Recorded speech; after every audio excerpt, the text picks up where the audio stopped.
John Snow là một nhà toán học người Anh sống vào cuối thế kỷ thứ 19.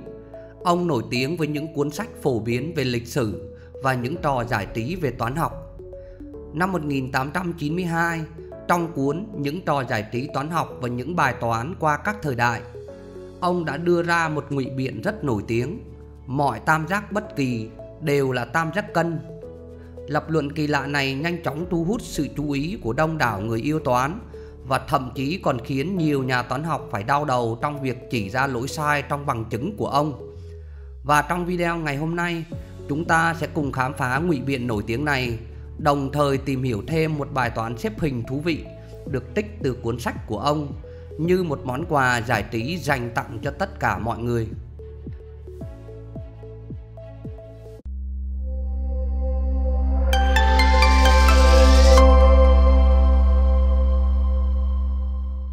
Cho tam giác ABC bất kỳ, gọi D là trung điểm của BC.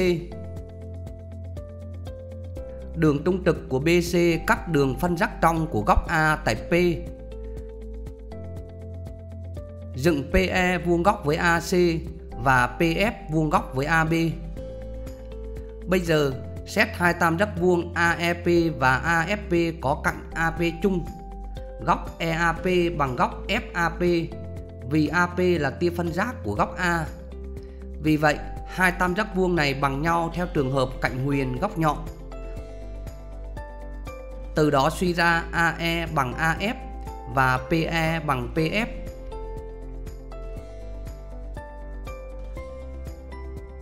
Ta xét tiếp hai tam giác vuông CEP và BFP có cạnh PB bằng cạnh PC, vì P nằm trên đường trung trực của BC.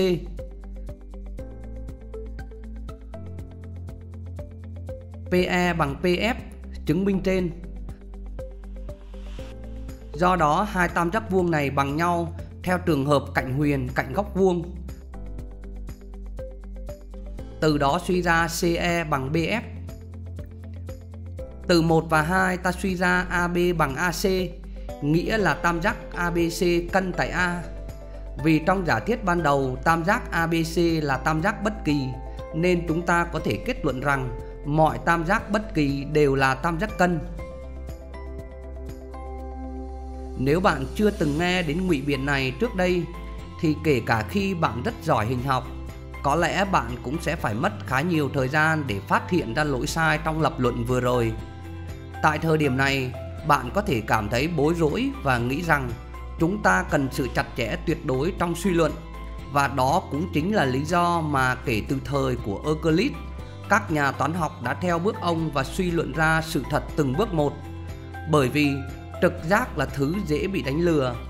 Chẳng hạn như bài toán xếp hình này, ban đầu các miếng ghép phủ kín tam giác có 3 đỉnh nằm ở 3 chấm trắng này. Nhưng bằng cách xếp lại các mảnh ghép, chúng ta dường như có thể tạo ra một khu vực từ hư không. Các bạn hãy xem nhé.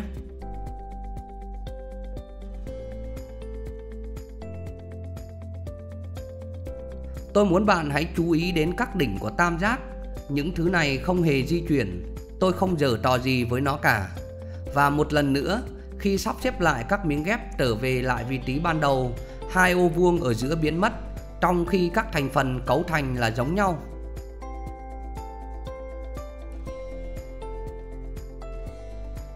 Nếu bạn chưa từng xem qua câu đố này trước đây, tôi thực sự khuyến khích bạn hãy tạm dừng video để suy nghĩ về nó. Đây là một câu đố rất thú vị. Câu trả lời sẽ bắt đầu lộ diện khi chúng ta cẩn thận vẽ các cạnh của tam giác này và phóng to đủ gần để thấy rằng các mảnh của chúng ta không thực sự vừa khít trong tam giác. Chúng hơi phình ra một chút.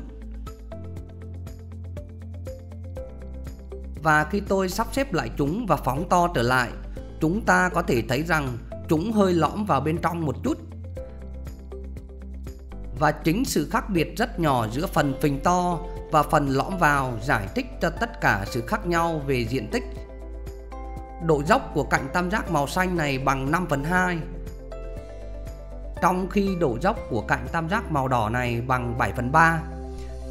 Những con số này đủ gần để trông giống như độ dốc là như nhau, nhưng chúng cho phép làm lõm vào trong và phồng ra ngoài, và bạn phải cảnh giác với những đường được tạo ra để nhìn trông giống với đường thẳng. Bây giờ hãy quay lại ví dụ ban đầu về bằng chứng mọi tam giác đều là tam giác cân. Hãy để tôi cho bạn thấy điều gì xảy ra nếu như tôi vẽ hình cẩn thận hơn một chút trong việc dựng đường trung trực của BC và đường phân giác của góc BAC. Lúc này giao điểm P sẽ nằm ngoài tam giác. Từ đó nếu xem lại mọi thứ chúng ta đã làm trong lập luận ban đầu, từ việc vẽ các đường vuông góc đến việc chứng minh các tam giác bằng nhau, rồi suy ra các cạnh tương ứng bằng nhau, tất cả những điều đó đều thực sự đúng. Chỗ mà bằng chứng bị phá vỡ là ở phần cuối, khi chúng ta kết luận độ dài cạnh AC bằng độ dài cạnh AE cộng với EC. Điều đó chỉ đúng khi E nằm giữa cạnh AC, nhưng trên thực tế đối với nhiều tam giác, điểm E nằm ngoài cạnh AC. Nó là một điều khá tinh tế.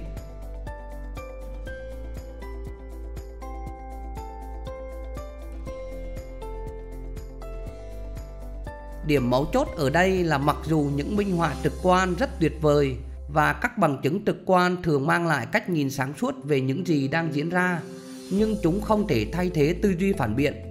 Trong toán học, chúng ta không chỉ dựa vào hình ảnh hay các lập luận hấp dẫn mà bỏ qua sự chặt chẽ trong suy nghĩ. Bởi vì một suy luận tưởng chừng như hợp lý nhưng thiếu sự kiểm chứng có thể dẫn đến sai lầm. Trước khi kết thúc video này, tôi xin đưa thêm một bằng chứng cuối cùng cho bạn thấy một lập luận đơn giản để chứng minh pi bằng 4. Chúng ta hãy bắt đầu với một đường tròn có bán kính bằng 1 và tự đặt câu hỏi rằng làm thế nào để tìm được chu vi của nó. Theo định nghĩa, pi chính là tỷ lệ giữa chu vi của đường tròn và đường kính của nó. Bằng cách vẽ hình vuông ngoại tiếp đường tròn, không quá khó để nhận ra chu vi của hình vuông này là bằng 8. Sau đó là một dạng lập luận cổ điển, được tiến hành bằng cách tạo ra một chuỗi các đường cong. Tất cả chúng đều có chu vi bằng 8, nhưng càng ngày càng gần với đường tròn. Để mọi thứ trở nên rõ ràng, cách hoạt động của mỗi lần lập này là gấp từng góc của hình trước đó, sao cho chúng vừa đủ chạm với hình tròn, và bạn có thể dành một chút thời gian để kiểm chứng rằng trong mỗi vùng xảy ra nếp gấp, chu vi không thay đổi. Chẳng hạn, ở phía trên bên phải, thay vì đi lên rồi đi sang trái, đường cong mới đi sang trái rồi mới đi lên. Và điều này cũng đúng ở tất cả các nếp gấp của tất cả những lần lặp tiếp theo. Việc gấp các nếp này không làm mất hoặc tăng độ dài của đa giác. Vì vậy, khi số nếp gấp đủ lớn, hình dạng ban đầu sẽ xấp xỉ với chu vi của đường tròn. Từ đó ta có 2 pi r bằng 8. Vì bán kính của đường tròn bằng 1 nên dẫn đến pi bằng 4. Bạn nghĩ gì về lập luận này? Đừng ngần ngại cho tôi biết suy nghĩ của bạn ngay bên dưới. Còn bây giờ, xin chào và hẹn gặp lại.